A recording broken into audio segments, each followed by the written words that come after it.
Has jurisprudential heritage become an obstacle to a contemporary understanding of the Qur'an? Introductory episode of the series, A Contemporary Reading of Issues on Which the Majority Opinion Has Settled. In the name of God, the most gracious, the most merciful. This episode introduces a series in which we will discuss a number of religious issues on which the views of the majority of jurists and scholars have settled for centuries. In many cases, these views have become the accepted and commonly circulated opinions among Muslims, to the point that disagreeing with them is almost regarded as a departure from the religion itself. But the question with which we want to begin this series is this: does every position established by the majority of jurists necessarily represent a final ruling that may never be reconsidered? Or were some of these positions originally human interpretations that arose under particular historical and social circumstances, and that may be reviewed when circumstances change, or when the apparent meaning of the Quranic text allows for another understanding? The purpose of this series is not to attack earlier Muslim scholars, to belittle their efforts, or to call for the rejection of the jurisprudential heritage.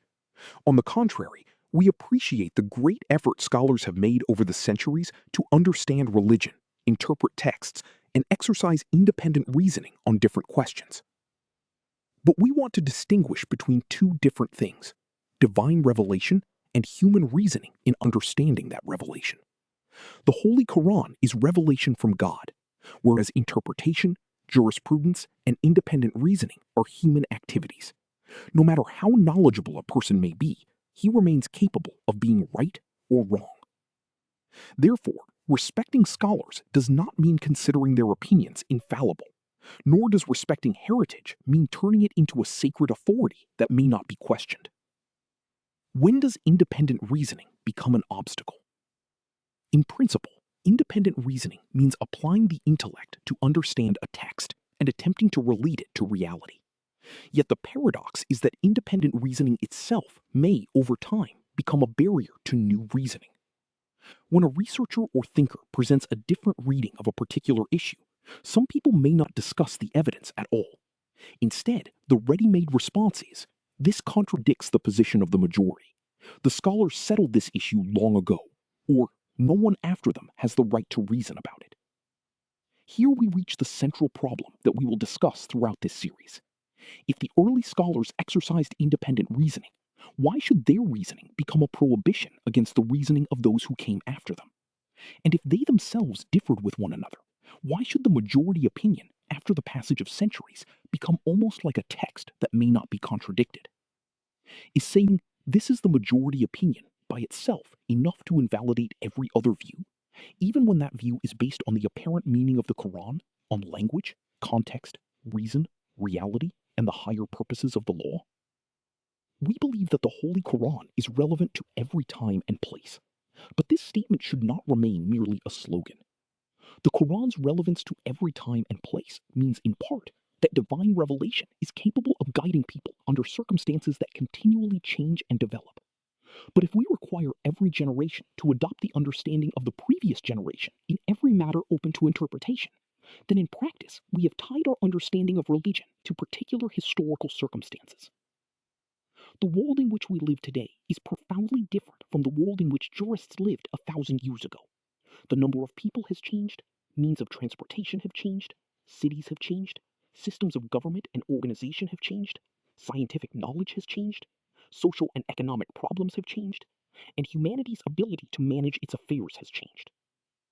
So is it reasonable for independent reasoning on matters that the Quran did not settle through an explicit text to remain frozen despite all these changes in circumstances? Here, we should be clear. We are not saying that Quranic rulings change with time, nor are we saying that reality can cancel an explicit text. When the Quran establishes a clear and definitive ruling, there is no room for reasoning in opposition to the text. But there is a difference between a ruling established by the Quran and the details it leaves to human reasoning. There is also a difference between the Quranic text and the way jurists have understood that text. If the Quran has not specified a particular detail, or if a text allows more than one meaning, or if the prevailing ruling is based primarily on human reasoning, then it is legitimate to study the issue again in light of our own circumstance. Reality does not become a source of legislation in place of the Qur'an. Rather, it may become one element in weighing several possible understandings of a text. If one understanding achieves ease, mercy, the preservation of life, and the public interest, while at the same time remaining consistent with the apparent meaning of the text, then it deserves to be discussed seriously, even if it differs from the majority opinion.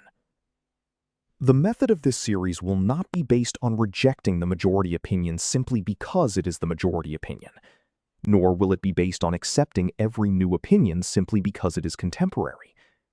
Instead, we will ask one question in every matter: what is the evidence?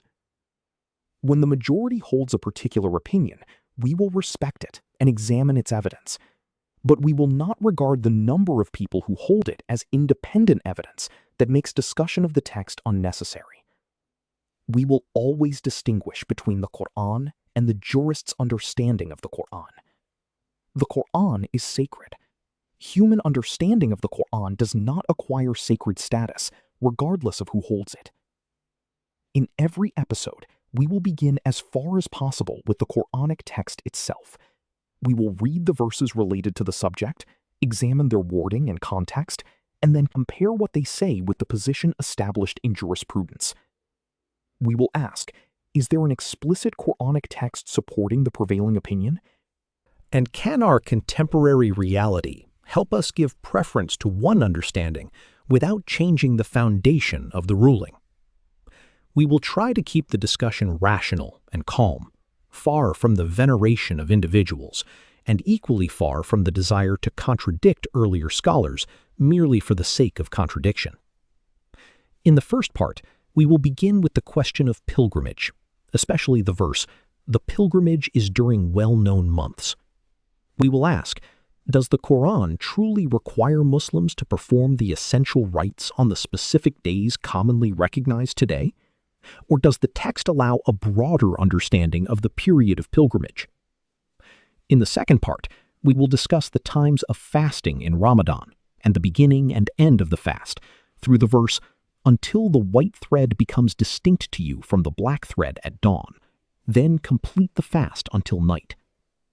In the third part, we will turn to the times of prayer in the Holy Qur'an and examine what the Qur'an actually specifies regarding prayer times. In the fourth part, we will discuss the concept of the middle prayer in the verse, "Maintain the prayers, and especially the middle prayer." We will consider the strength of the interpretations established in jurisprudence and the possibility of another reading of the text. In the fifth part, we will discuss audible and quiet prayer, especially in light of the verse, "Do not make your prayer too loud nor too quiet, but seek a way between them."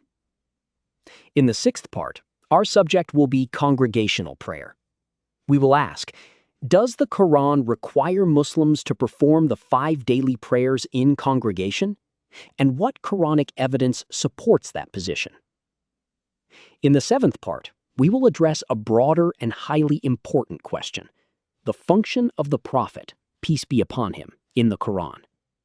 Was his mission to convey, explain, and practically implement what had been revealed to him? Or did he possess an independent legislative authority that created additional religious rulings whose foundation was not stated in the Qur'an? This question will be important because it is directly connected to many of the issues we will discuss in the earlier parts. The ultimate purpose of this series is not to impose one result on everyone. Its purpose is to reopen the door to questioning. A believer should not be afraid of asking questions when sincerely seeking the truth. The Qur'an itself calls us to contemplation, reflection, and examination. If the majority opinion is correct, serious research will make it stronger. But if there is another understanding that is closer to the text, our respect for earlier scholars should not prevent us from discussing it. Truth has nothing to fear from questions, and independent reasoning should not fear independent reasoning. The problem we will examine in this series is not a conflict between the ancients and the moderns, nor a struggle between heritage and renewal. It is a question about the order of authorities. Should the Qur'an be the foundation against which interpretations are examined? Or should inherited reasoning become the foundation that rejects every understanding of the Qur'an whenever it differs from it? Here lies the question around which the entire series will revolve. Has jurisprudential reasoning remained a means that helps us understand the Qur'an? Or has it, in some matters, become a wall that prevents any contemporary reasoning from reconsidering the text? And if the scholars of the past exercised reasoning for their own time, do today's scholars and thinkers not also have the right to exercise reasoning for their own time in matters that God has left open to interpretation? In the next episode, we will begin with the first practical example of this issue, pilgrimage, between the verse, "The pilgrimage is during well-known months," and the restriction of its rights to a limited number of days. We will try to let the evidence decide,